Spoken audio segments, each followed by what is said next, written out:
Good evening and happy New Year's, ladies and gentlemen. Welcome back to another episode of Grade A Fantasy as we're getting closer and closer to this crazy final week with all the news coming in and out of people playing, people sitting, people being restricted, stuff like that. So it's people like me and other YouTubers supplying content that's going to give you guys the most up to date information that we can. So let's get right into it. So as was told before, like I said, there was some people. It wasn't official as of yet, but I knew there was obviously certain things. Like the Chiefs, not playing their starters. Some Bills people might be sitting. It's still not confirmed, but it's starting to come up that some Washington and some Green Bay people might be sitting. Obviously, we still got to wait for that. But the big news that just happened earlier today, Saquon most likely will sit. It's not most likely, he will sit and not go after the record. So after my little rant on the running back video, now Kenneth Gainwell is looking like a option. On top of that, there'll be other news as well. But yeah, I'm a little disappointed. I wanted Barkley to get that, especially against the Giants. I was really hoping that he'll play, but I guess not. Also, other news that came out today: Matthew Stafford is sitting, and it was official that we knew Mahomes was sitting, but Wentz will start for the Chiefs. And I think it was known the day before, maybe early yesterday, that Joshua Dobbs will be getting the start for the San Francisco 49ers. So let's get back to what this main video is about. We're here on the page of the tight ends. As you can see by that questionable ankle, he has ankle and hamstring issues, so I'm leaning forward that he doesn't play this week. I understand all the 49 players still want to go out and play this week, and finish off the year strong. But with hamstring and ankle injuries, who knows how much he holds up. But hey, it is the last game. If anything does slightly worsen or whatever, you definitely have the entire offseason to heal up. So, some people take that also into consideration. But as of right now, George Kittle is not playing or not planning to play.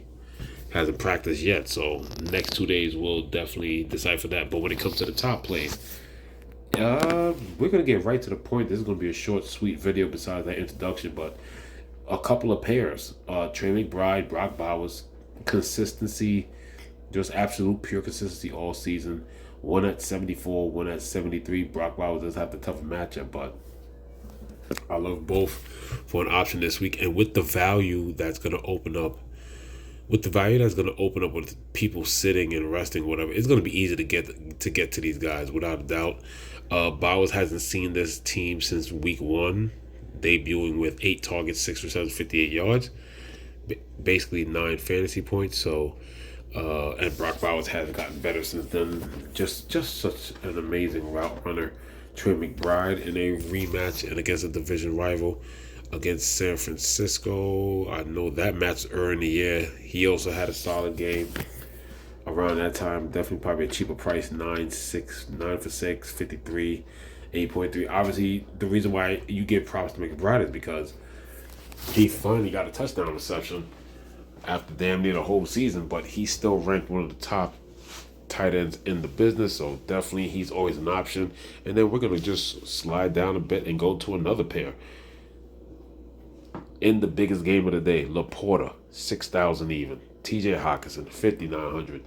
Definitely because people want to get to that game because of their price. These two will be popular. I think it's a nice match both ways for both tight ends. So I think they're both viable, and they're at great prices. They're at 6 and 59. Definitely easy.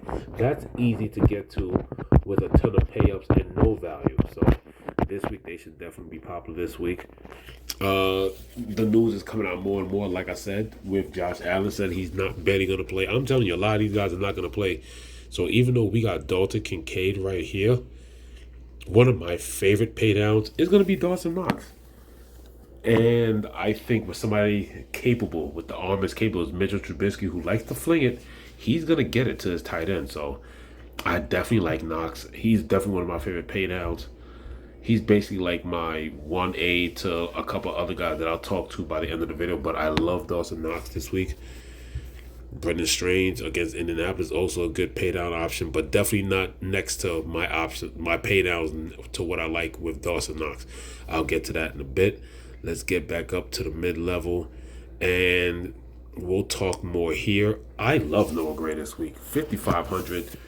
Chiefs will be sitting there starters, and guess what? You do know when it comes to backups read well better with backups. It's not like you have to fit in with a package with a set of starters. I definitely know he's going to be a target for Carson Wentz. And why? Let's take it back, folks. Sometimes you just have to know certain things and certain patterns. When Carson Wentz was, basically Pro Bowl material before his injury and before he left Philly, one of his favorite targets was Zach Ertz. He does throw to the tight end. He loves to throw to the tight end. So I think Noah Gray is worth a sniff. Definitely at 5,500.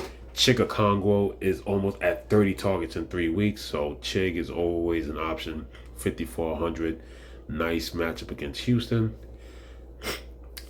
I've been telling y'all about Zach Ertz for weeks. He's still not at 6,000, 5,400. But here's the thing: do the Commanders push, because basically them and the Packers are basically in the same boat where they're basically the bottom two playoff spots, so they're gonna be playing high seeds. Don't really know how much they'll push. So I'm just mentioning Zach Ertz because he's somebody that I've been highly mentioning.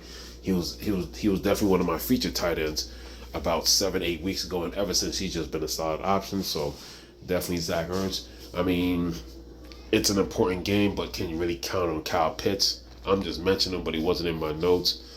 But when it comes to my favorite paydowns, it's a set of 3 people. It's just a case of who's gonna start. And the funny thing is, literally the entire depth chart for this team's position, they're all hurt. The Buccaneers tight ends are all dealing with injuries.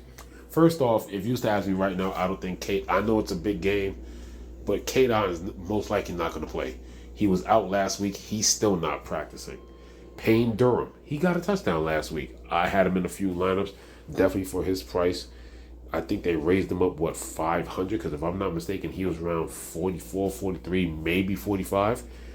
He has a quadriceps. He didn't practice today. Did not practice. It wasn't a limited. Then Devin Cope, who came in after Durham hurt his ribs, but after Durham caught a touchdown, he ended up with a little rib issue, but he was the only one that was able to practice limited. So either one of these guys are in a big matchup. The tight end is a big piece of the offense, even though Jalen McMillan is emerging and there's no Chris Godwin, obviously, but whoever's the tight end or the healthiest tight end that's going to get the start is the one that you're going to be looking forward to plug into your lineup, and they are all affordable.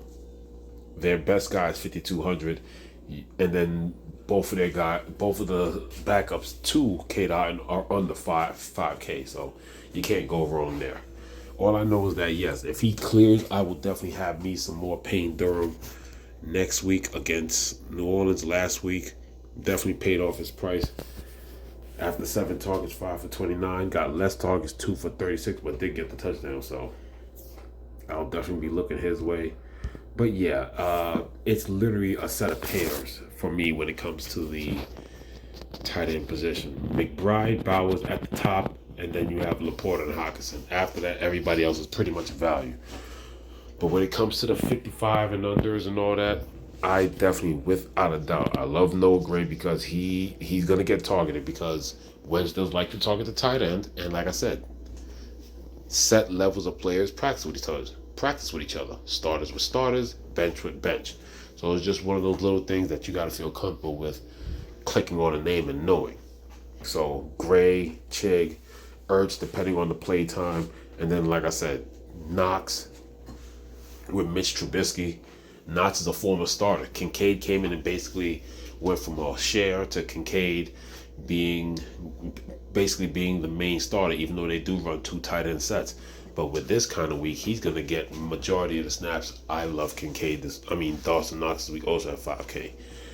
It seems to me if you're not paying up and then going to the next level of 6K, 5K, Laporta, Hockenson, you should be looking at anywhere from Noah Gray all the way down to possibly Devin Cope at 4,300. But that's the end of the tight end video. Thank you for tuning in.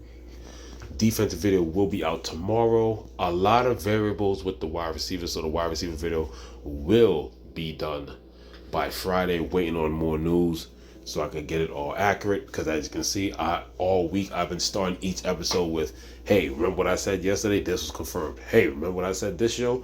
Well, guess what? This guy's not playing and that guy's not playing. Wide receiver has the most variability and the biggest depth chart out of all these positions, so I would say wide receivers for last. That's why I did tight ends tonight. Defenses will be done by tomorrow afternoon. And without a doubt, I want to make sure I get all the information I can. Friday evening, wide receiver news. After all the practices and everything like that, I will update other news by then as well. This is Grade A Fantasy. Thank you for tuning in. I'm signing off.